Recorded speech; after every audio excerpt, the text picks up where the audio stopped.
हरे कृष्णा कृष्ण कृष्ण हरे हरे, हरे राम राम राम हरे हरे।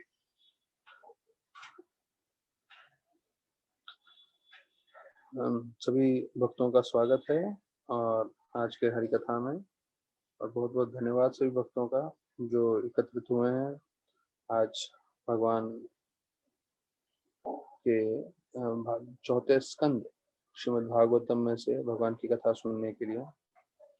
तो हमने अभी तक जो है इसमें चौथे स्कंद में हमने जो 45 श्लोकों तक चर्चा किया था उस पर चर्चा करेंगे। उससे पहले थोड़ा प्रभुपाद का जीवन लेखी पे हम लोग चर्चा करते हैं कि कैसे प्रभुपाद जो है अपना प्रचार करते हुए वृंदावन पहुंचे हैं और वृंदावन में वो वहाँ पे कैसे कार्य कर रहे हैं, वो पूरा हम जो है सुनेंगे। तो यहाँ वर्णन कर रहे हैं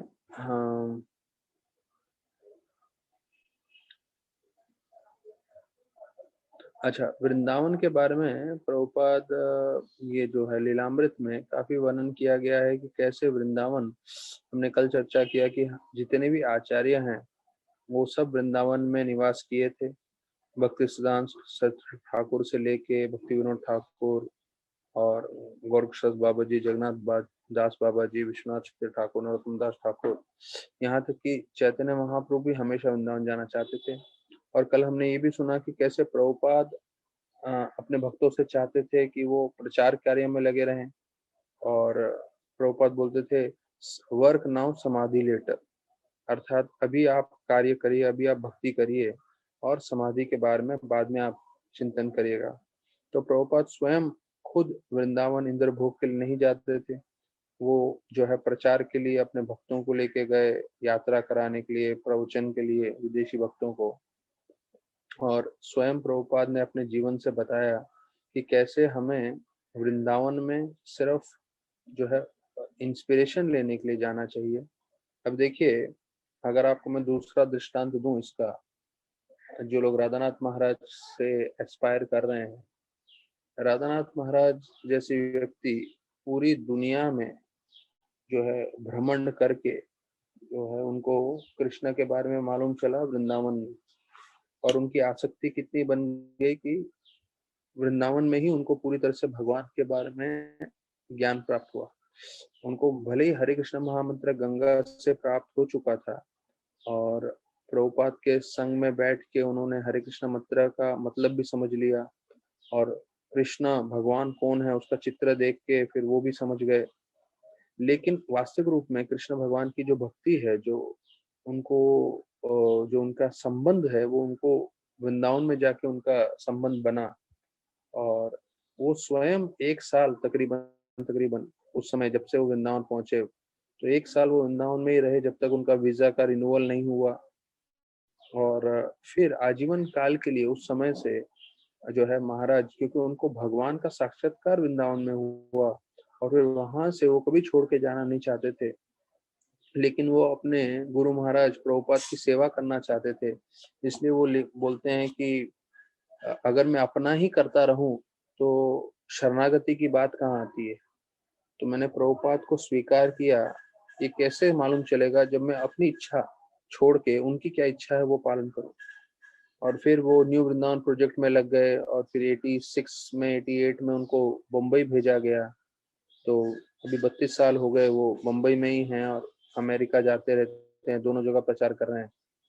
तो देखिए, भले ही राधानाथ महाराज का हृदय वृंदावन में है, उनको कृष्ण भगवान के बारे में वृंदावन में मालूम चला और पूरी तरह से कृष्ण भक्ति में वृंदावन में लगे, लेकिन आप देखिए वो कभी भी आपको ऐसा नहीं लगेगा कि 10 दिन छुट्टी लेके वो वृंदावन में जाके आराम कर रहे हैं, वृंदावन के कुंजों में घूम रहे हैं, या राधा कुंड के पास जाके सिर्फ जपा कर रहे हैं। नहीं, बिल्कुल ऐसा नहीं करते वो। कार्तिक में यात्रा के लिए हम लोग को लेके जाते हैं, तो उस समय भी जो है पूरा दिन भर प्रवचन की तैयारी करते हैं, और फिर शाम को हम लोग को प्रवचन देते हैं, और दिन भर भी उनका मीटिंग रहता है सभी लोगों से। तो जिनको पूरी कृष्ण की अनुभूति हुई वृंदावन में, वो स्वयं वृंदावन नहीं जा रहे हैं। क्यों नहीं जा रहे हैं? क्योंकि उनको मालूम है अगर मैं प्रभुपाद की सेवा करूंगा, अगर मैं कृष्ण भक्ति पूरी दुनिया में लोगों को दूंगा तो उससे मुझे भी वृंदावन मिलेगा और दूसरे लोगों को भी वृंदावन मिलेगा। और यही प्रभुपाद चाहते थे। तो प्रभुपाद के जो मुख्य शिष्य हैं, अभी आप गोपाल कृष्ण महाराज को देख लीजिए। ऐसा नहीं है गोपाल कृष्ण महाराज भी सब काम सब छोड़ के, प्रचार छोड़ के वृंदावन में जाके बैठते हैं, जबकि उनका तो हेडक्वार्टर्स दिल्ली है।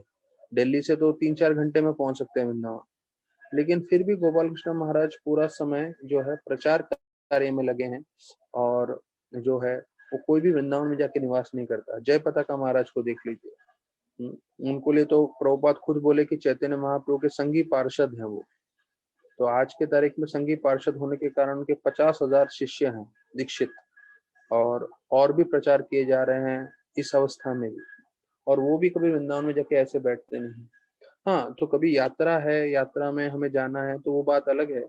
पर ये हमें समझना है वृंदावन का हमें असली भाव क्या है, वो समझना है कि हमें जा सकते हैं वृंदावन में जो है भक्ति भाव से, जो है अपने जीवन में, आध्यात्मिक जीवन में प्रेरणा लेने की जा सकते हैं।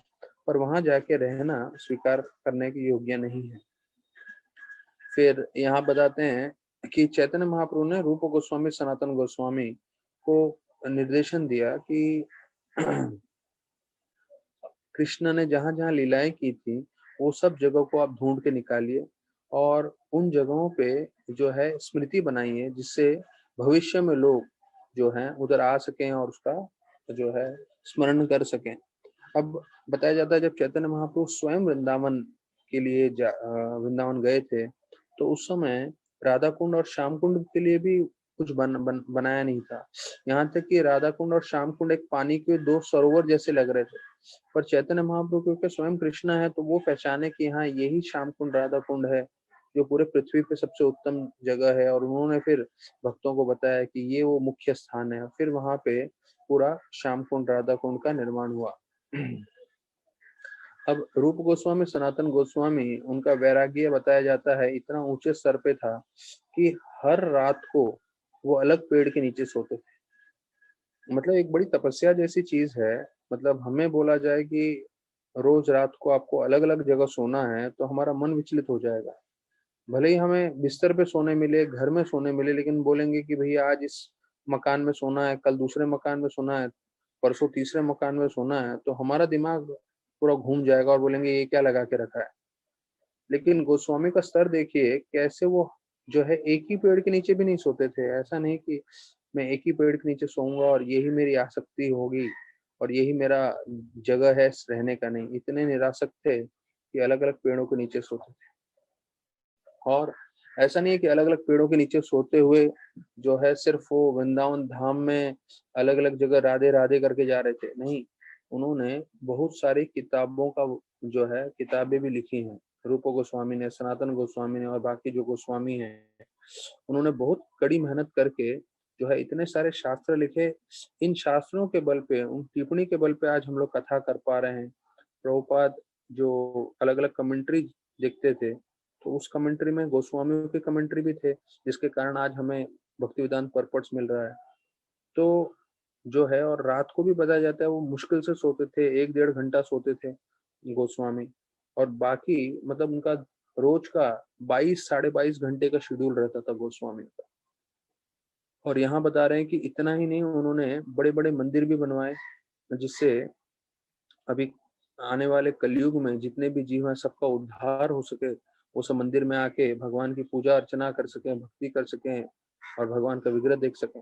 गोविंद जी, मदन मोहन, राधा दामोदर, राधा रमन, तो ये सारे जो हैं मंदिर इन्होंने बनाए गोस्वामी ने।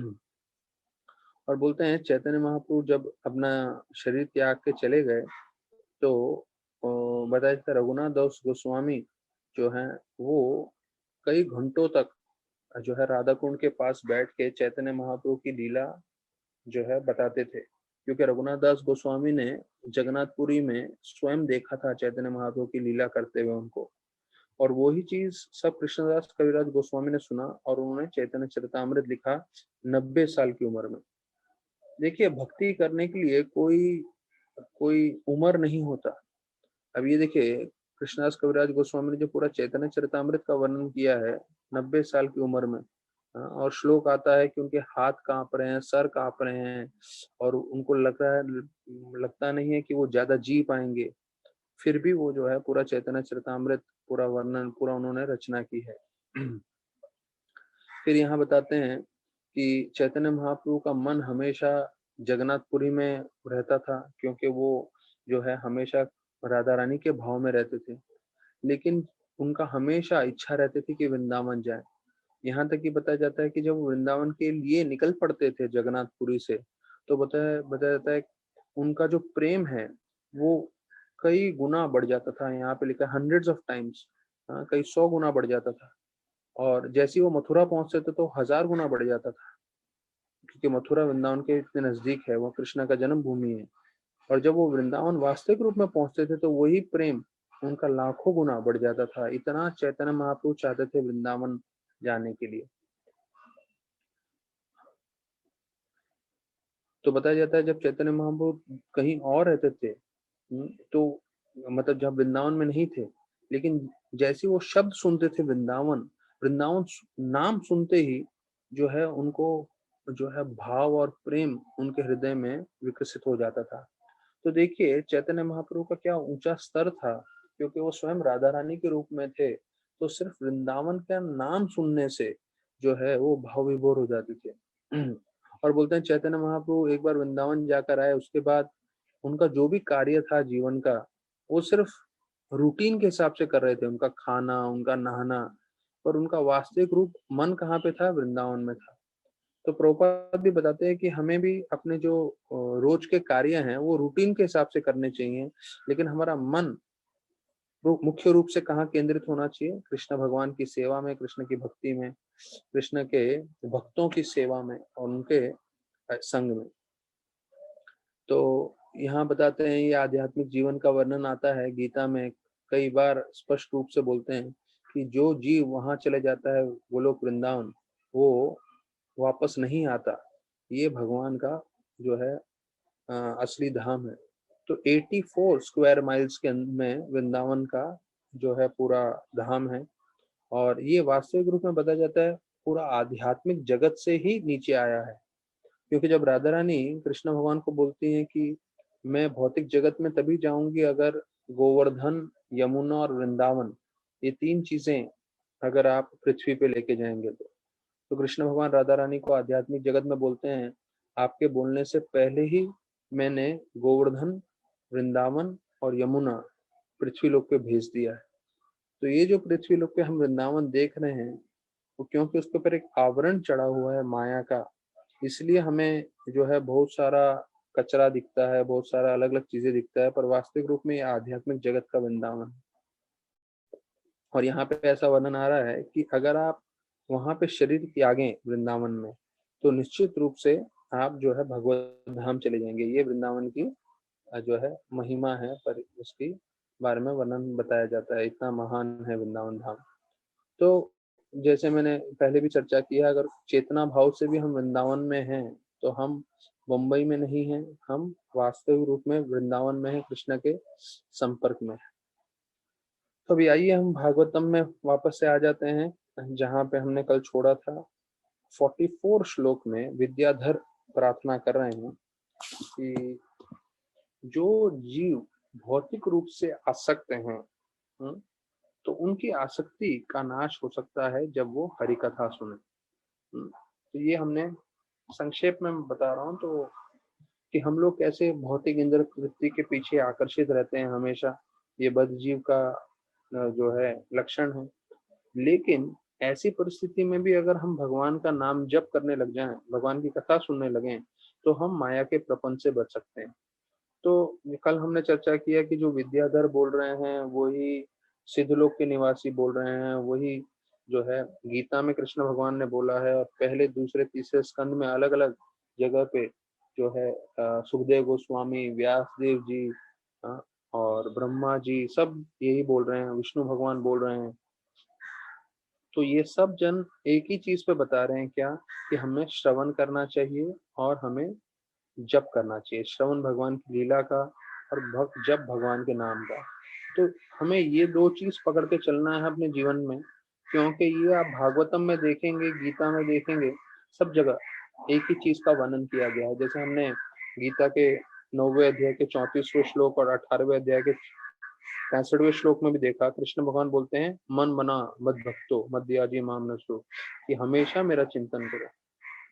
हमेशा कैसे चिंतन कर सकते हैं? हम ज्यादा से ज्यादा भगवान की सेवा करके, नाम जप करके और भगवान की कथा सुन के। तो बोलते हैं अगर हम 6 शब्द में हमें पूरे शास्त्रों का सार लेना हो, सिर्फ 6 शब्दों में, पूरे शास्त्रों का सार 6 शब्दों में, तो क्या 6 शब्द होंगे? Always remember Krishna, never forget Krishna. मतलब हमेशा कृष्णा को स्मरण करें, कभी कृष्णा को नहीं भूलें। तो अगर आप ये चीज समझ गए तो इसका मतलब ये पूरे शास्त्रों का सार है। तो अभी हम जो है अलग अलग तरह से श्रवण करके ज्यादा से ज्यादा भगवान का श्रवण करने का कोशिश कर रहे हैं, जिससे हम भगवान का स्मृति कर सके, भगवान को याद कर सके और ऐसे स्मृति करते हुए जो है अपना जीवन सार्थक करें।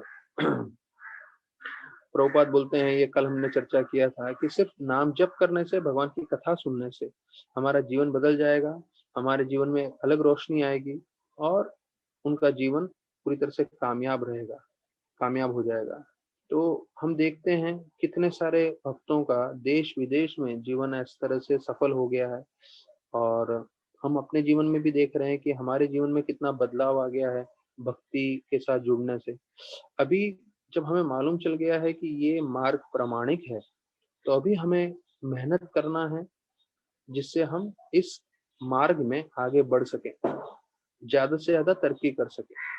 तो हो सकता है हमारे अनर्थ होंगे, हमारी आसक्ति होगी या बहुत सारे अलग अलग कारण होंगे जिसके कारण हम भक्ति में प्रगति न कर पाए, लेकिन उनके साथ हमें लड़ते हुए भक्ति करना है।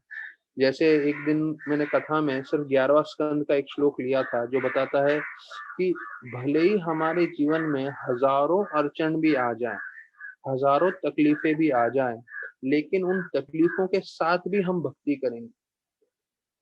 आचार्यगण तो ये बताते हैं कि अगर कृष्ण भगवान आके हमको बोले कि भाई भक्ति छोड़ दो, तो हम कृष्ण का भी नहीं सुनेंगे। वो कहेंगे हम अपनी भक्ति छोड़ दो कृष्ण की, तो हम उनका भी नहीं सुनेंगे और हम भक्ति करते रहेंगे। ये दृढ़ संकल्प होना चाहिए। राधानाथ महाराज जैसे बताते हैं कि दुनिया में अगर कोई भक्ति नहीं कर रहा हो तब भी हमें भक्ति नहीं छोड़ना है, हमको अकेले खुद से जो है भक्ति करते रहना है। तो ये प्रेरणा रहनी चाहिए, तभी जो है जीवन पर्यंत हम भक्ति कर पाएंगे। तो अभी 45वें श्लोक में आते हैं कि आप ब्राह्मण जो हैं वो प्रार्थना कर रहे हैं और बोल रहे हैं आप तो यज्ञ साक्षात हैं, विष्णु भगवान को बोल रहे हैं। अब ध्यान रखिए, हम लोग इतने सारे देवताओं की प्रार्थनाओं में चल रहे हैं। अग्नि ने प्रार्थना की है, वेदों ने साक्षात किया है, लोकपाल ने किया है, प्रसूति दक्ष की बीवी ने किया है, फिर सिद्ध लोक के निवासियों ने किया, जो मेरा फेवरेट है हाथियों का, कि कैसे हाथी आग से बचने के लिए जंगल के वो सरोवर में जाता है, वैसे ही जीव इस भौतिक जगत के संसार के अग्नि रूपी ताप से बचने के लिए हरिकथा का श्रवण लेता है। और फिर बताया जाता है कि इंद्र, ब्रह्मा, भृगु, शिव और दक्ष, इन सब ने प्रार्थनाएं की हैं। पर ये प्रार्थना से पहले क्या हुआ है, भगवान विष्णु अपने 8 भुजाओं के रूप में वहां प्रकट हुए हैं यज्ञ से प्रसन्न होके, और भगवान विष्णु को देख के सारे देवतागण जो है प्रार्थनाएं कर रहे हैं। और उस प्रार्थनाएं से हमें सीखना है कि भाई हम एक भी प्रार्थना को पकड़ के चल लें तो हमारा जीवन सार्थक हो जाएगा। भले ही वो आप सिद्ध लोक के निवासियों का प्रार्थना लें या विद्याधर के जो निवासी हैं उनका प्रार्थना लें, तो दोनों ने एक ही चीज कहा है कि हमें नाम जप करना है और भागवत कथा सुनना है, कृष्ण कथा सुनना है। और ये करने से हम माया के प्रपंच से बच सकते हैं और इस भौतिक जगत के जंजाल से निकल सकते हैं।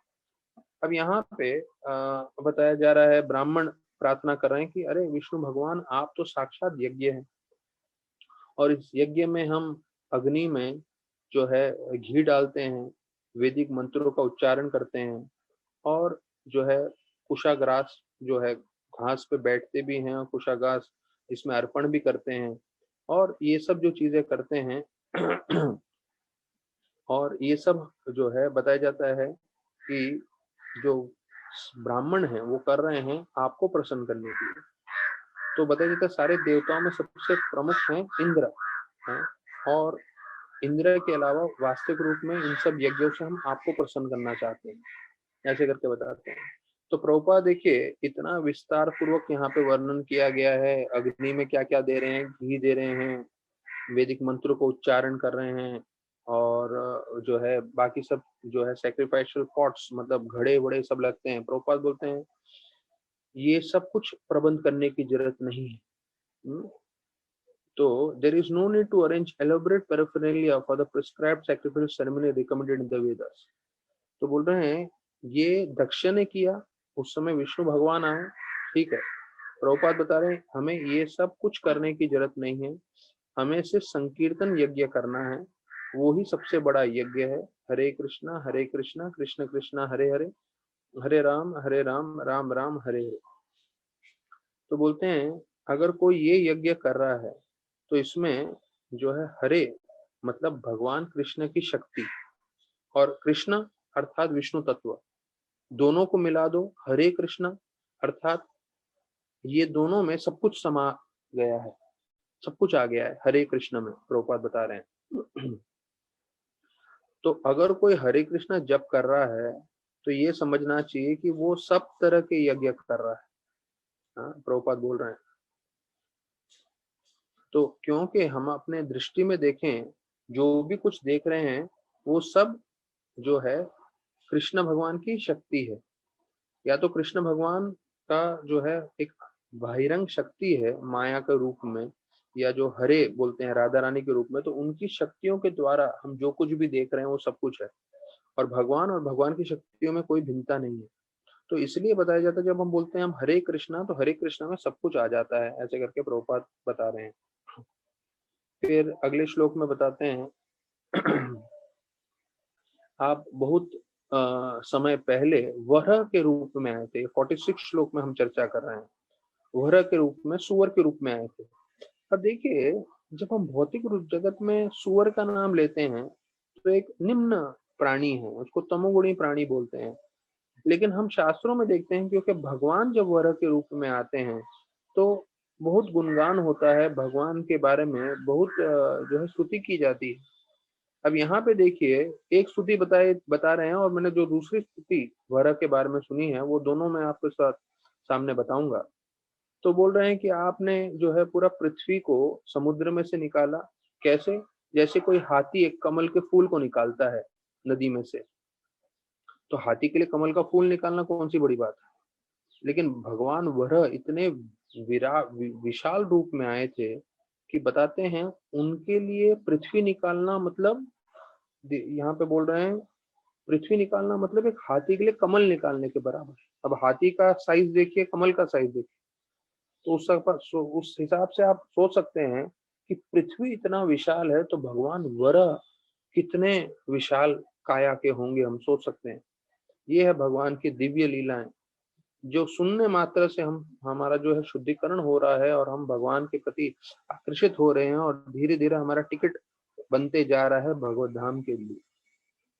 तो यहाँ बता रहे हैं कि जैसी ये वर भगवान ने ध्वनि की, तो वो जो ध्वनि है वो जो है सनक आदि ऋषि जो है उन्होंने इनको साक्षात वेद समझ लिए, और वो प्रार्थना करने लगे, और वो आज भी वो ध्वनि को सुन रहे हैं। तो देखिए एक आम सुअर अगर आवाज करता है तो कुछ जो है उसमें कुछ भी आकर्षित नहीं होता, लेकिन जब भगवान आवाज करते हैं तो उसको सैक्रिफाइशियल हिम्स करके बोलते हैं, मतलब वेदों के जो स्तोत्र हैं उसके समान तुलना की गई है भगवान वरह ने जब आवाज किया तो। और दूसरा मैंने जो कथा में सुना था कि वरह भगवान जैसे ही आए समुद्र से बाहर पृथ्वी को लेके, और पृथ्वी को उन्होंने रखा, और फिर उन्होंने अपना शरीर जो है जोर से हिलाया। हम देखते हैं सुअर में, कुत्तों में, अगर वो पानी में से बाहर आते हैं तो पानी जो उनके शरीर में है उसको निकालने के लिए जोर से शरीर हिलाते हैं। तो कोई उसके आसपास नहीं रहना चाहता है। क्यों? क्योंकि हम इसको स्वच्छ नहीं मानते हैं।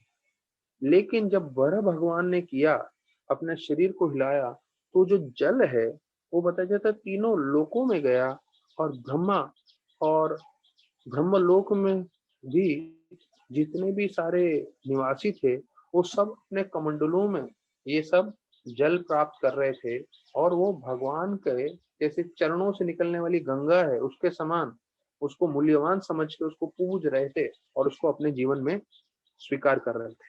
तो ये फर्क होता है एक आम वरह में और भगवान वरह में। तो बात तात्पर्य में बता रहे हैं कि जो भी कोई विग्रह की सेवा कर रहा है, तो देखिए हम लोग ने सबने अपने घरों में जगन्नाथ बलदेव सुभद्रा गौर निताय राधा कृष्ण रखा है। तो जो भी कोई भगवान के विग्रह की सेवा कर रहा है, प्रभुपाद बोल रहे हैं या तो कोई मंदिर में सेवा कर रहा है। तो ये मत सोचिए कि सिर्फ मंदिर में जो ब्रह्मचारी सेवा कर रहे हैं, नहीं।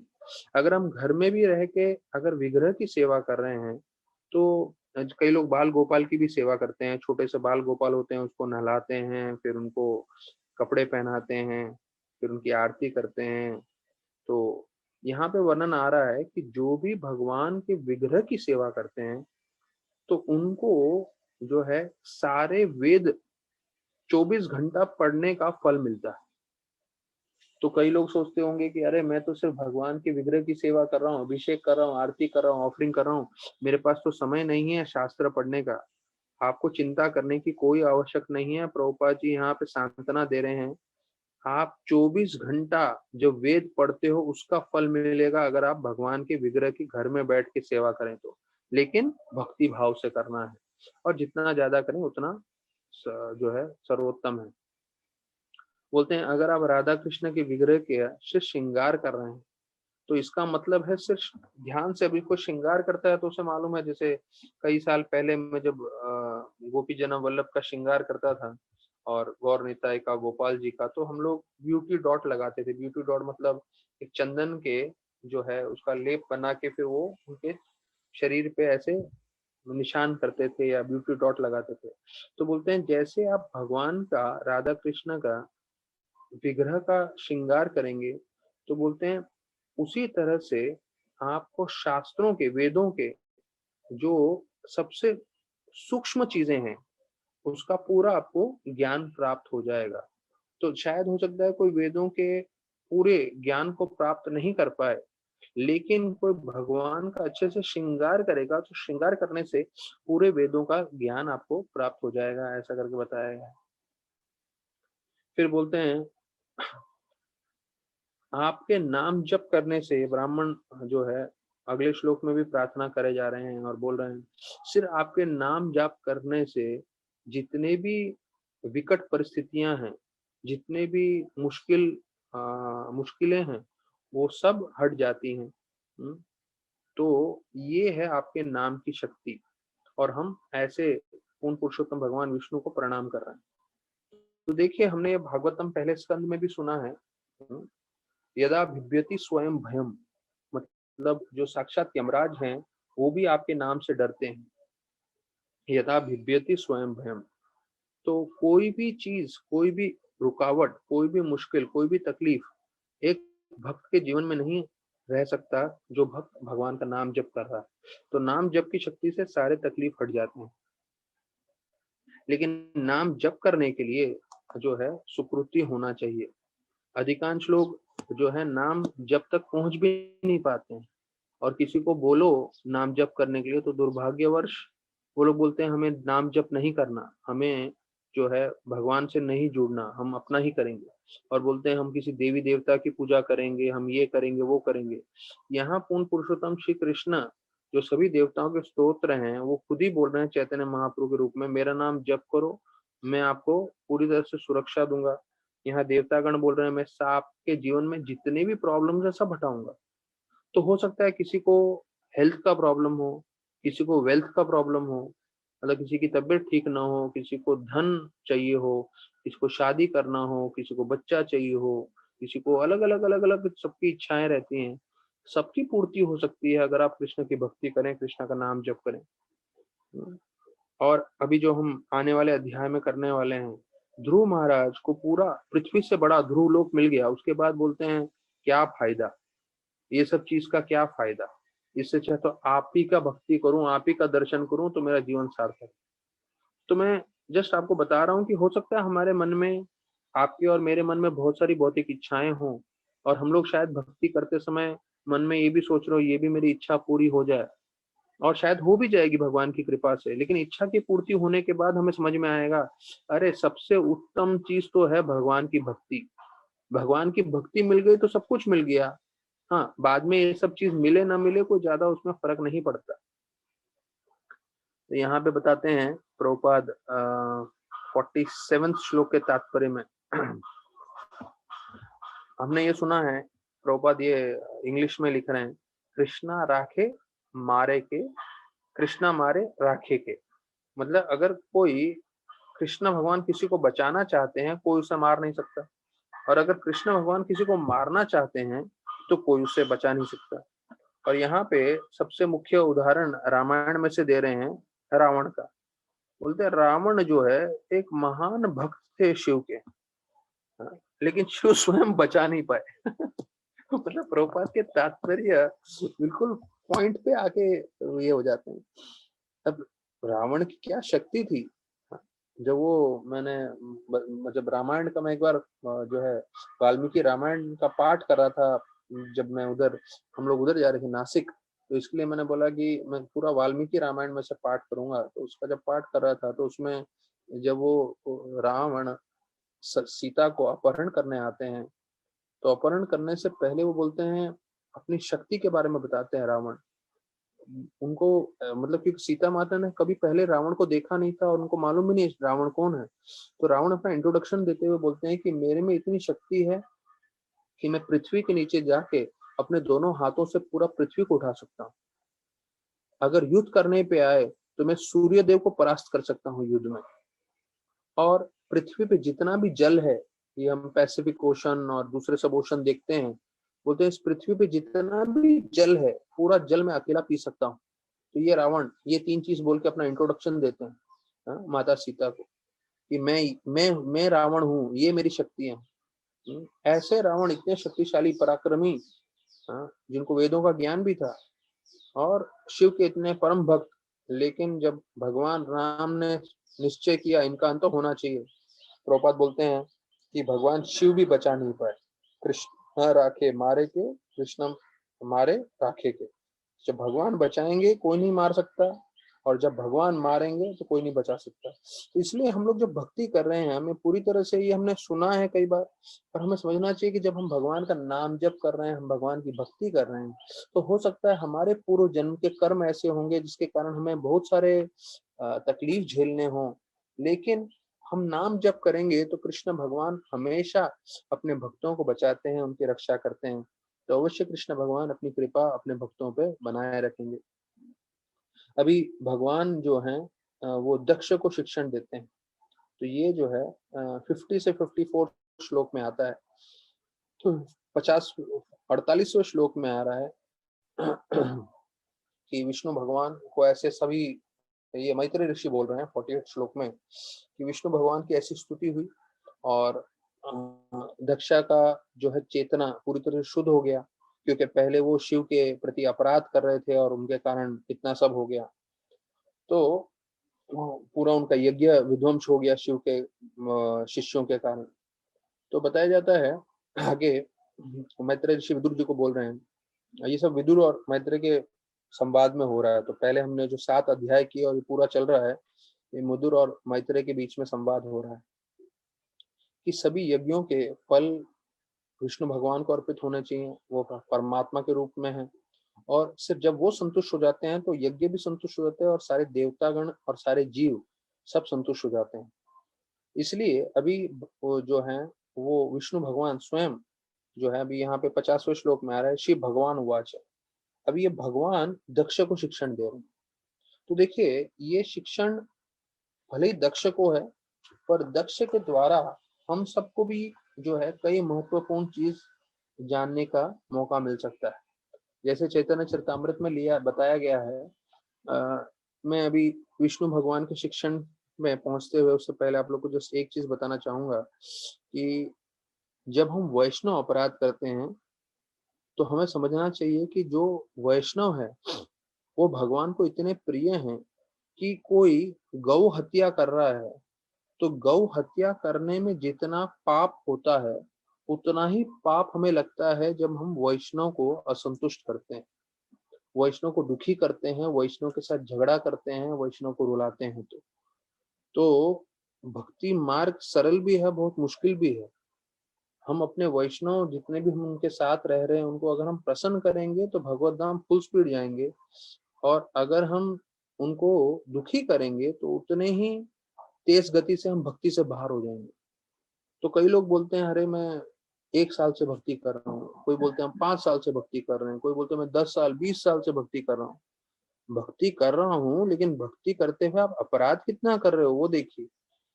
क्योंकि जितना अपराध करोगे, यहाँ तो चैतन्य चरितमृत का ये श्लोक आता है, एक इसमें वर्णन आता है जिसमें बताया गया है कि अगर कोई अपराध करेगा तो वो अपराध एक गैया का गैया को मारने के बराबर का अपराध।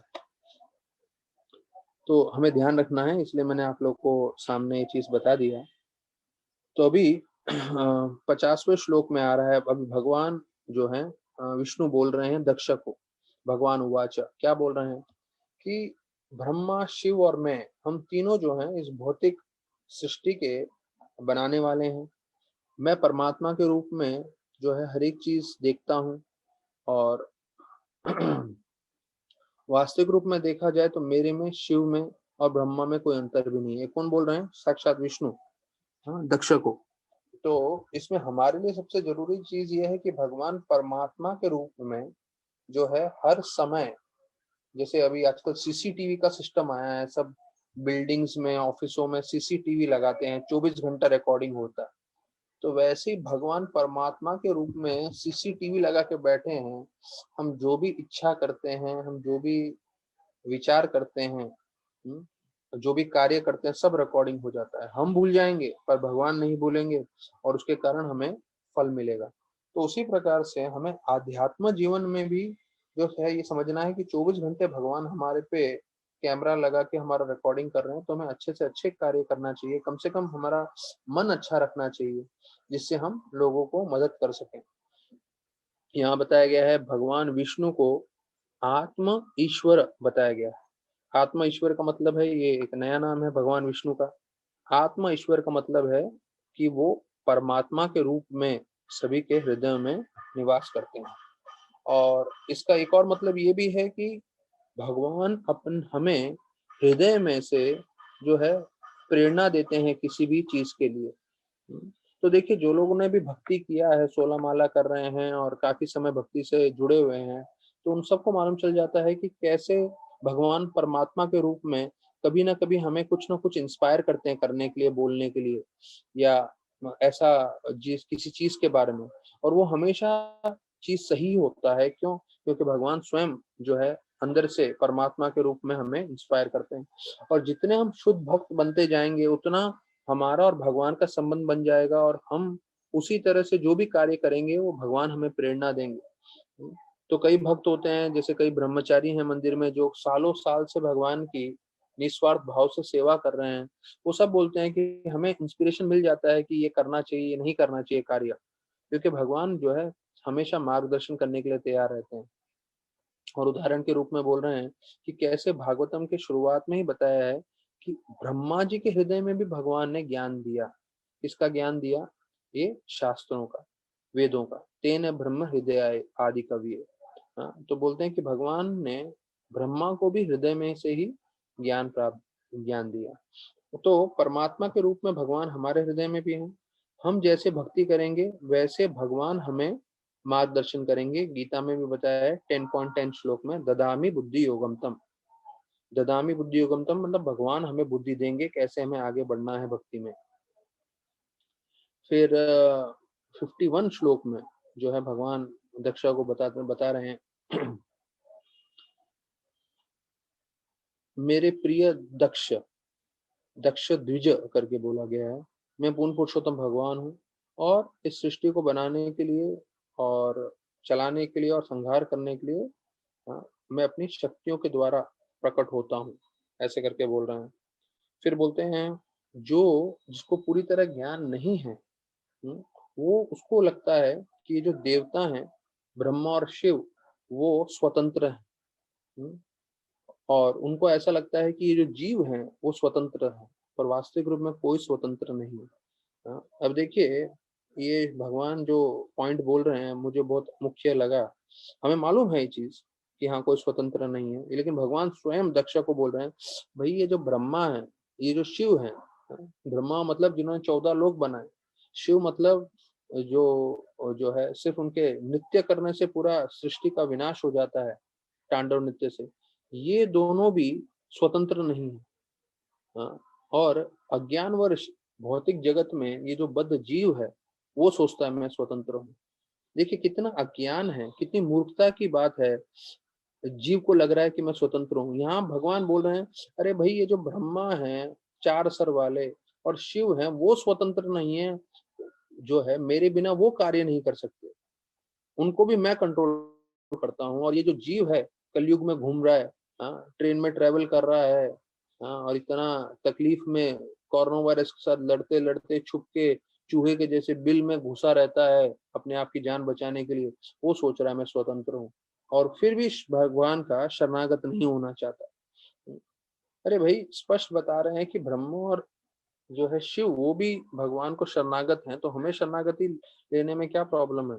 और जब हम शरणागति रहे लेंगे तो मुख्य चीज ये है कि भगवान जो है अपने भक्तों को अवश्य जो है रक्षा करेंगे। अब देखिए, हम लोग कोई बहुत बड़े शुद्ध भक्त नहीं है, आप में भी अनर्थ है, मेरे भी में अनर्थ है, और हम लोग सब भक्ति करने की कोशिश कर रहे हैं। जैसे ही कोरोना वायरस आ गया हम लोग सब भी बंद हो गए घर में, लेकिन भगवान ने ऐसा प्रेरणा दिया कि चलो भाई आप लोग भक्ति कर रहे हो, मेरे साथ जुड़ना चाहते हो तो भागवत का आश्रय ले लो। और हम लोग जो लॉकडाउन चालू हुआ मार्च महीने से अभी तक रोज भागवतम कथा करते जा रहे हैं, और भागवतम कथा करने से हमें भगवान का आश्रय भी मिल रहा है। और भले ही हम लोग लॉकडाउन में भी हैं लेकिन फिर भी इतना अनुभव नहीं हो रहा है, क्यों? क्योंकि हम भगवान के संबंध में हैं, भगवान के संपर्क में हैं। तो देखिए यहाँ बता रहे हैं कि शिव और ब्रह्मा भी स्वतंत्र नहीं है, हम भी स्वतंत्र नहीं है, लेकिन अगर हम भक्ति करेंगे तो भक्ति करने से भगवान हमें हर अवस्था में आश्रय अवश्य देंगे। तो अभी फिर आगे बता रहे हैं तो अभी कृष्ण ये विष्णु भगवान दक्ष को बोल रहे हैं, किसी में थोड़ी सी बुद्धि भी होगी, ये 53 श्लोक में बोल रहे हैं, जिसमें थोड़ी सी भी बुद्धि होगी तो समझ जाएगा कि मेरा सर और मेरे जो दूसरे शरीर के भाग हैं वो अलग अलग नहीं है, वो एक ही मतलब शरीर के भाग हैं, मतलब सर है या हाथ है या पैर है, उसको कोई अलग अलग नहीं सोचता। हाँ, तो बोलते हैं कि उसी प्रकार से जैसे हमारे शरीर में जो भी है, हमारा हाथ पैर सर सब एक ही भाग है, तो विष्णु भगवान बोल रहे हैं उसी प्रकार से जो my devotees does not differentiate Vishnu from anything और एनी लिविंग एंटिटी, अर्थात जैसे ये शरीर का सब एक भाग है, उसी प्रकार से जो भी हम भौतिक जगत में देख रहे हैं वो सब विष्णु का ही अवतार है, विष्णु की ही शक्ति है। तो विष्णु और सब चीजों में कोई भिन्नता नहीं है, ऐसे करके बतला रहे हैं स्वयं विष्णु। तो यहाँ प्रभुपाद बता रहे हैं कि हर जीव जो है भगवान का पार्षद है। भगवान गीता में बताते हैं माम अंश जीव लोके जीव सनातन, मेरे सारे अंश हैं। इसलिए जो भक्त होता है वो हमेशा प्रचार करता रहता है कृष्ण भक्ति के बारे में, क्यों? जिससे सब लोग खुश हो सके। अभी ये स्पष्ट चीज है कि हम भगवान के अंश हैं, यहाँ पे बोल रहे हैं ब्रह्मा और शिव अलग नहीं रह सकते मेरे बिना, तो हम कैसे अलग रह के सुखी होंगे? तो भक्त क्या करता है? प्रचार करता रहता है। प्रचार करने का उद्देश्य क्या है कि भाई सब लोग भगवान से जुड़ जाएं और सब लोग खुश हों। और इसका प्रमाण मैंने बार बार बताया, पहले आप खुद देखिए आप खुश हैं कि नहीं। अगर आप प्रामाणिक रूप से भक्ति कर रहे हैं आप हमेशा खुश रहेंगे। अगर आपका 4 नियम पालन हो रहा है, 16 माला जप हो रहा है, भक्तों के दास अनुदास के भाव में हैं, आप अवश्य खुश रहेंगे। आपकी आर्थिक परिस्थिति क्या है, आपका शारीरिक तबियत क्या है, आपका कहाँ पे घर है, उससे कुछ लेना देना नहीं। अगर आप 4 नियम पालन कर रहे हैं, 16 माला कर रहे हैं, भक्तों के दास अनुदास के भाव में जितना हो सकता है सेवा कर रहे हैं, कोई भी हो उनको हमेशा आनंदित रहेगा वो भक्त। लेकिन जहां इन 3 प्रिंसिपल में आप कॉम्प्रोमाइज करोगे, कहीं तोड़ोगे, तो उसके बाद भक्त भक्ति में रह के भी फ्रस्ट्रेटेड रहेगा। तो भक्ति कर रहा है लेकिन दुखी रहेगा, क्यों? क्योंकि ये गड़बड़ कर रहा है, किसी वैष्णव का अपराध कर रहा है, किसी वैष्णव पे चिल्ला रहा है। अभी आगे अगले अध्याय में आने वाला है कि अगर हम गलत शब्द प्रयोग करते हैं, ये अधर्म का प्रतीक है। वो हम चर्चा करेंगे अब अगले अध्याय में। तो फिर बोलते हैं बोलते हैं किसी शरीर का कोई भाग, प्रभुपाद बोलते हैं, अगर बीमार हो जाता है तो पूरा शरीर उस शरीर के उस भाग का ध्यान रखता है, क्योंकि वो भाग जो है जिसमें बीमारी हुई है उसको ठीक करना है। तो इसलिए जो भक्त होते हैं वो उन सब जीवों की तरफ आकर्षित होते हैं जो भगवान को भूल चुके हैं, तो उनको भगवान की भक्ति करा के उनको भगवान के साथ जोड़ने में उनका पूरा समय जाता है, उनका पूरा श्रम जाता है। तो व्रज बिहारी प्रभु के पास एक भक्त आ गए और बोले, प्रभु जी बहुत प्रॉब्लम है, बहुत प्रॉब्लम है। और कभी कभी काउंसलर है थक जाते हैं उस सबका प्रॉब्लम सुन सुन के। और प्रॉब्लम है वही एक ही कैटेगरी के होते हैं, ये प्रॉब्लम वो प्रॉब्लम। तो लड़का जो है प्रॉब्लम बताने आया, तो उन्होंने बोला ठीक है, अच्छा प्रॉब्लम हम लोग चर्चा करेंगे, पर तुम बैठो, मैं कृष्णा बुक पढ़ रहा हूँ। और उसको ले लिया साथ में, और कृष्णा बुक पढ़ने के लिए जो है, हाँ, तो उन्होंने साथ में कम से कम पौना घंटा भागवत कृष्णा बुक पढ़ा। कृष्णा बुक पढ़ने के बाद जो है वो ब्रह्मचारी जो है उन्होंने पूछा, अच्छा बताओ क्या प्रॉब्लम है आपका? तो वो भक्त बोलता है, तो प्रॉब्लम सॉल्व हो गया प्रभु जी। तो बोला, अरे तुमने मुझे प्रॉब्लम बताया नहीं, प्रॉब्लम सॉल्व कैसे हो गया? तो बोला, नहीं, सिर्फ मैंने भागवतम कथा सुना, भागवतम कथा सुनने से मेरा प्रॉब्लम सॉल्व हो गया। तो देखिए वो ब्रह्मचारी भी खुश हो गए और ये भक्त भी खुश हो गया। तो आप जितना प्रॉब्लम प्रॉब्लम के पीछे जाओगे, प्रॉब्लम का समाधान नहीं कर पाओगे। भक्ति करिए, भक्ति सब चीज का समाधान कर देगा। और अंत में ये जो जन्म मृत्यु का चक्कर है उसी का पूरा समाधान करके भगवत धाम लेके जाएगा, जो सभी मुश्किलों का अंतिम समाधान है। और फिर ये मुश्किलें वापस से हमारे जीवन में नहीं आएंगी। 54वें श्लोक में अभी भगवान जो है सार करते हुए बोल रहे हैं पूरा जितना भी शिक्षण दिया। तो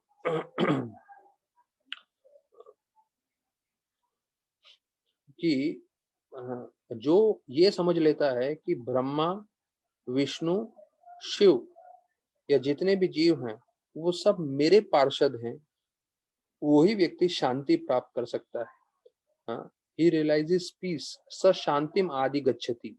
हाँ, त्रयाणाम एक भावनाम यो न पश्यति वै विधाम, सर्वभूतानां ब्रह्मम स शांतिम आदि गच्छति। शांति मतलब पीस, शांति।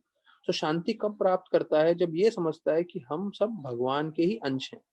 अच्छा, समझना एक चीज है, समझने के बाद उसके हिसाब से कार्य भी करना है। हाँ, तो जैसे हम लोग बोलते हैं भक्ति मतलब भक्ति करना। तो अभी यहाँ पे वो बोलते हैं सब मेरे अंश हैं, मेरे पार्ट एंड पार्सल्स हैं। तो हमें ये नहीं सोचना चाहिए कि हम और वो भगवान एक है, नहीं। प्रभुपाद लिखते हैं अचिंत्य भेद अभेद तत्व। ये बहुत महत्वपूर्ण है, चैतन्य महाप्रभु ने सिखाया। और चैतन्य महाप्रभु ने बताया कि हम भगवान के साथ समान भी हैं और भगवान के साथ अलग भी। तो अचिंत्य भेद अभेद तत्व, तो ये हमें समझना है कि हम भगवान के साथ समान क्यों हैं, क्योंकि हम भी सच्चित आनंद स्वरूप में बने हुए हैं, हमारी आत्मा सच्चित आनंद स्वरूप की है। और प्रभुपाद इसका उदाहरण देते थे कि समुद्र का एक बूंद पानी और समुद्र का पानी जो है, एक बूंद पानी लीजिए और समुद्र का पानी को लीजिए, दोनों में वही गुण होंगे, दोनों नमकीन हैं, दोनों तरल हैं, लेकिन एक समुद्र है, एक बूंद है। तो उसी प्रकार से हम में भी भगवान का ही गुण है, लेकिन हम एक बूंद हैं, भगवान एक समुद्र के समान है। तो ये चैतन्य महाप्रभु ने सिखाया है, इसको अचिंत्य भेद अभेद तत्व बोलते हैं। और फिर 55 से जो आखिरी 6 श्लोक है उसमें वर्णन आता है कि दक्ष कैसे यज्ञ संपन्न करते हैं। और ये 55 से 61 ये आखिरी भाग है इस अध्याय का, और इसमें फलश्रुति भी आएगी। तो ये 55 श्लोक में आ रहा है कि जो विष्णु भगवान की पूजा करता है और प्रामाणिक रूप से, तो वो by performing prescribed method Daksha separately worship Lord Brahma and Lord Shiva. अच्छा, अभी यहाँ इसमें बता रहे हैं कि उन्होंने कैसे विष्णु भगवान को प्रसन्न किया, और विष्णु भगवान को प्रसन्न करने के बाद अलग से दक्ष भगवान ने ब्रह्मा जी और शिव जी की पूजा की। देखिए, अब ये श्लोक लीजिए और जो हमने शुरुआत में अध्याय पढ़ा था दक्ष के बारे में, देखिए कितना परिवर्तन आ गया। शुरुआत में शिव भगवान खड़े नहीं हुए, इसलिए उन्होंने इतना क्रोध वेश में आया, इतना सब किया, उनको श्राप दिया, उनको निकाल दिया, खुद चले गए, यज्ञ छोड़ दिया। फिर उनकी पुत्री आई और पुत्री के साथ भी अहंकार के रूप में बात नहीं किया और पुत्री ने स्वयं अपना शरीर त्याग दिया। फिर वीरभद्र आए, पूरा सर काट दिए। फिर बकरी का सर मिला विष्णु भगवान का, फिर उन्होंने जो है संग किया। अब जाके ब्रह्मा और शिव की जो है उनकी सेवा कर रहे हैं, पूजा कर रहे हैं। अरे भैया, पहले अध्याय में ही अगर उन्होंने शिव भगवान की पूजा अर्चना की होती थी, अहंकार छोड़ दिया होता था, तो ये पूरा ये जो है लीला ही नहीं होती। तो हमें ये सीखना है कि अगर हम भी नम्र नहीं रहेंगे तो दक्ष के जैसे हमारा भी शुद्धिकरण होगा, हमारा भी अहंकार कटेगा, हम भी बहुत सारे मुश्किलों में जाएंगे। और उसके बाद अंत में अगर हमारी बुद्धि सुधर गई तो हम वैष्णव की सेवा करेंगे, वैष्णव के लिए बुरा भला नहीं बोलेंगे, वैष्णव की निंदा नहीं करेंगे। तो उतना सब करने की क्या आवश्यकता है, अभी से कर लीजिए। तो फिर जो दक्षा का शुद्धिकरण हुआ वो हमारा नहीं होगा। ये राधानाथ महाराज ने हमें सिखाया था कि अगर हम नम्रता बनाए रखेंगे तो हम हमेशा सुरक्षित रहेंगे।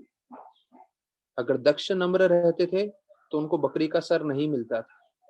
अगर हम नम्र रहेंगे तो हमारे पे भी जो है भगवान की कृपा बनी रहेगी, भले ही भौतिक जगत में जो चलता है चलते रहने दो।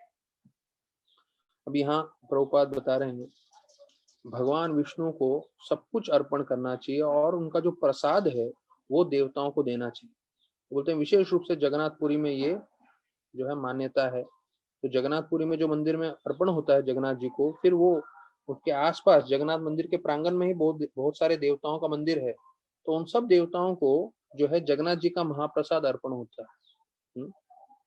तो अब ये एक और चीज है कि जगन जितने भी 33 करोड़ देवी देवता हैं उनको जगन्नाथ जी का महाप्रसाद ले सकते हैं, तो हम लोग जो कथा सुन रहे हैं हमें क्या प्रॉब्लम है?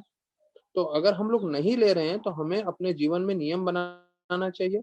अभी अधिक मास कल समाप्त हुआ है, तो आज से ही नियम बनाना चाहिए अधिक मास की कृपा से, पुरुषोत्तम मास की कृपा से, कि हम जो भी खाएंगे भगवान को भोग लगा के ही खाएंगे। हाँ, तो तुलसी कई बार नहीं मिलता है तो आप लोग तुलसी का पूरा कोई भी फूल वाले के पास जाके 10 रुपए का तुलसी ले सकते हैं, उसको सुखा सकते हैं धूप में, उसकी पंखुड़ियां तोड़ के। और जब एकदम सूख जाए, थोड़े काले से हो जाते हैं पत्ते लेकिन चलेंगे क्योंकि आप रोज अर्पण नहीं कर सकते, तो वो सूखा हुआ तुलसी का पत्ता भी इधर डाल के आप अर्पण कर सकते हैं। या कई लोग हरे पत्ता फ्रिज में रखते हैं, उससे वो हरे रहते हैं, वो अर्पण कर सकते हैं, या रोज ला सकते हैं, वैसे कर सकते हैं। तो तुलसी का पत्ता अर्पण करके अभी यहाँ बोल रहे हैं देवतागण सब जगन्नाथ जी का महाप्रसाद ले रहे हैं, तो हम जैसे भौतिक जगत के जीवों को क्या प्रॉब्लम है महाप्रसाद लेने में? प्रभुपाद बता रहे हैं कि शिव भगवान जो है भुवनेश्वर मंदिर में जो है वो भी प्रसाद ही लेते हैं विष्णु का, जगन्नाथ जी का। हाँ, तो पहले जो जगन्नाथ जी को अर्पण होता है प्रसाद, वही शिव को अर्पण होता है, मतलब महाप्रसाद। तो देखिए शिव के लिए लोग बोलते हैं शिव भी महान है और शिव भी कई लोग बोलते हैं विष्णु से बढ़कर हैं। अरे विष्णु से बढ़कर हैं तो विष्णु का महाप्रसाद क्यों लेंगे? अगर विष्णु से बढ़ के हैं तो विष्णु का चरण धूलि गंगा को अपने सर पे क्यों धारण करेंगे? ये सब बताया जाता है कि भाई विष्णु भगवान शिव भगवान विष्णु के अधीन है। और वो सबसे उत्तम वैष्णव है। तो बोलते हैं एक जो भक्त होता है, जो वैष्णव होता है, प्रभुपाद ये अंतिम भाग में लिख रहे हैं, जो एक वैष्णव होता है वो एक चींटी का भी सम्मान करता है। और हर एक जीव का सम्मान करता है उसकी परिस्थिति के हिसाब से। तो हमें देखना है कि हम जिस भी भक्तों से मिल रहे हैं या किसी से भी मिल रहे हैं, या कोई अभक्त हैं उनसे मिल रहे हैं, तो हमें सोच समझ के उनके साथ आदान प्रदान करना चाहिए। फिर बताया जाता है पूरा सम्मान देते हुए दक्ष जो है शिव भगवान को पूछते हैं और उनको यज्ञ का जो है भाग, जो फल है वो प्रदान करते हैं। और फिर सारे देवताओं को प्रसन्न करते हैं जो भी सभा में आए थे। और फिर बताया जाता है उन्होंने फिर जो पूरा ये होने के बाद फिर से स्नान किया, जो स्नान करना मतलब पूरा यज्ञ संपन्न होने के बराबर है। फिर बोलते हैं जो है दक्ष पूरी तरह से शुद्ध हो चुके थे और वो पूरी तरह से फिर से धार्मिक मार्ग में आ गए थे। और जितने उधर देवता गण आए थे, उन्होंने भी उनको पूरी तरह से आशीर्वाद दे दिया, जिससे उसका पुण्य बढ़े और फिर सारे देवतागण भी वहां से निकल गए। तो यहाँ पे मैत्रेय ऋषि बता रहे हैं कि सती के बारे में, कि सती ने अपना शरीर त्याग दिया था। उसके बाद वो हिमालय में, वो जो है हिमालय की पुत्री बन के पैदा हुई, जो उनकी माता का नाम था मैना। हाँ, यहाँ पे वर्णन आ रहा है 58 श्लोक में। हाँ, और बताया जाता है कि उन्होंने फिर से जन्म लिया और फिर से उन्होंने शिव के जो है पार्वती के रूप में उन्होंने स्वीकार किया। तो देखिए, अभी जब शिव और सती के बारे में बात आती है, तो भले ही सती ने अपना शरीर त्यागा इस समय इस लीला में, पर वास्तविक रूप में शिव और सती, शिव और पार्वती जो है नित्य काल के लिए एक साथ रहते हैं। तो वो भले ही इस भौतिक जगत में लीला के लिए या किसी कारणवश जब ये शरीर त्यागते हैं, तो फिर से वो दूसरा शरीर प्राप्त करके तुरंत अपनी सेवा में फिर से आ जाते हैं शिव भगवान के पास। हाँ, तो ये बताया गया है। तो उनको दुर्गा भी बताया गया है, अंबिका भी बताया गया है, सती बताया गया है, दक्षायनी बताया गया है। ये सब 59 श्लोक में है। तो बोलते हैं, प्रभुपाद बताते हैं कि शिव भगवान ने दुर्गा के साथ, मतलब जो पार्वती हैं, जो हिमालय की पुत्री हैं, उनके साथ कैसे विवाह किया और उनको पुत्र प्राप्ति हुई जिसका नाम है कार्तिकेय। ये एक अलग से कहानी है। हाँ, तो जब कृपा होगी हमें भगवान की, तो हम ये कहानी भी जो प्रभुपाद बोल रहे हैं अलग से विशाल विस्तारित पूर्व कहानी है, तो वो भी हम चर्चा करेंगे। तो फिलहाल के लिए यहाँ पे 60वें श्लोक में बता रहे हैं कि ये मैंने दक्ष यज्ञ की कथा सुनी थी उद्धव जी से, जो बृहस्पति के शिष्य हैं। अब देखिए, मैत्रेय मुनि इतना सब सुनाए हैं किसको, विदुर को। और ऐसा नहीं बोल रहे हैं कि हाँ इसका पूरा श्रेय मुझे जाता है, हाँ मैंने आपको सुनाया, बोला नहीं, मैंने भी सुना है परंपरा में। किससे सुना? उद्धव जी से सुना। और हमें मालूम है कैसे उद्धव जो है अपने कृष्ण भगवान के बड़े प्रिय मित्र और सखा रह चुके हैं। और यहाँ बताते हैं कि वो बृहस्पति बृहस्पति मतलब देवताओं के जो गुरु हैं, उनके शिष्य थे। तो ये वर्णन आता है। और बोलते हैं कोई भी इसको श्रद्धापूर्वक सुनता है, तो वो उनके सारे पाप नष्ट हो जाते हैं। तो उम्मीद करते हैं जिन्होंने पूरे 7 अध्याय सुने हैं भागवतम के, आप सभी लोगों के और मेरे भी पाप नष्ट हो गए होंगे, और हम पाप नष्ट होने से हम ज्यादा से ज्यादा भक्ति कर सकें, सेवा कर सकें, और ज्यादा से ज्यादा भक्तों को, वैष्णव को प्रसन्न कर सकें। और ये समाप्त होता है हमारा 7वां अध्याय। और ये 7वां अध्याय में ये हमने दक्ष कथा पूरी तरह से जो है कंप्लीट किया। और इसमें मैं विशेष रूप से बताना चाहूंगा, जो विष्णु भगवान ने दक्ष को बोला कि भाई ब्रह्मा और शिव भी स्वतंत्र नहीं है, वो भी मेरे पे निर्भर हैं। तो ये भौतिक जगत के जो छोटे जीव हैं, उनको तो हम मेरे पे निर्भर रहना ही चाहिए, अगर हम अपनी खुशी चाहते हैं तो अभी वैसे तो पूरे अध्याय में हमने बहुत सारी चीजें सीखी।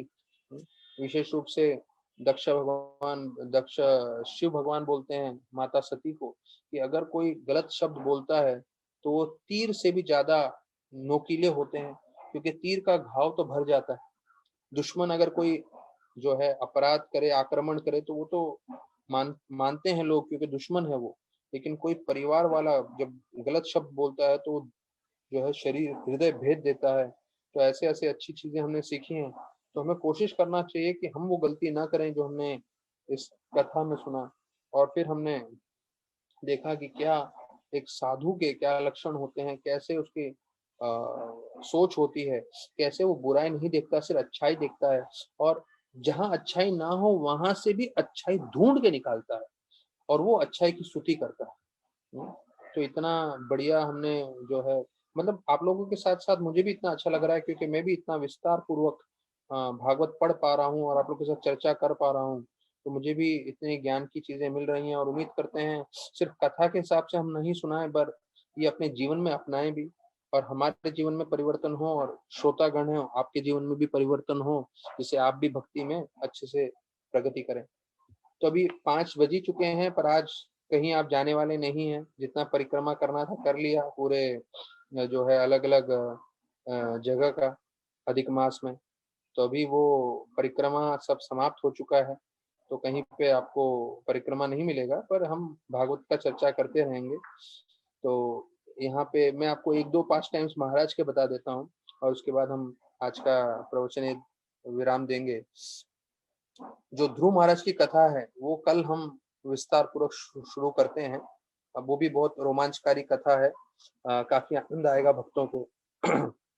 और देखिए, मैं अपने भक्तों से एक ही रिक्वेस्ट करूंगा, अगर हमारे मन में भौतिक इच्छा भी है, कोई बात नहीं भाई, ध्रुव महाराज की कथा में हम प्रवेश कर रहे हैं, जो सिर्फ भौतिक इच्छा के कारण ही भगवान विष्णु की आराधना करने लगे थे। तो भौतिक इच्छा भी है, कोई बात नहीं, पर जुड़े रहिए, भागवतम श्रवण करते रहिए।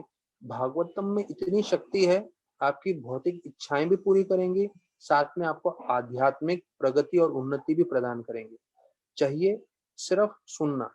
हाँ, तो आप लोग के लिए तो और आसान है, क्योंकि मुझे प्रवचन देना होता है, तो थोड़ा मेहनत करना पड़ता है, पढ़ाई करना पड़ता है, जो जो इम्पोर्टेंट पॉइंट्स है वो जोड़ना पड़ता है।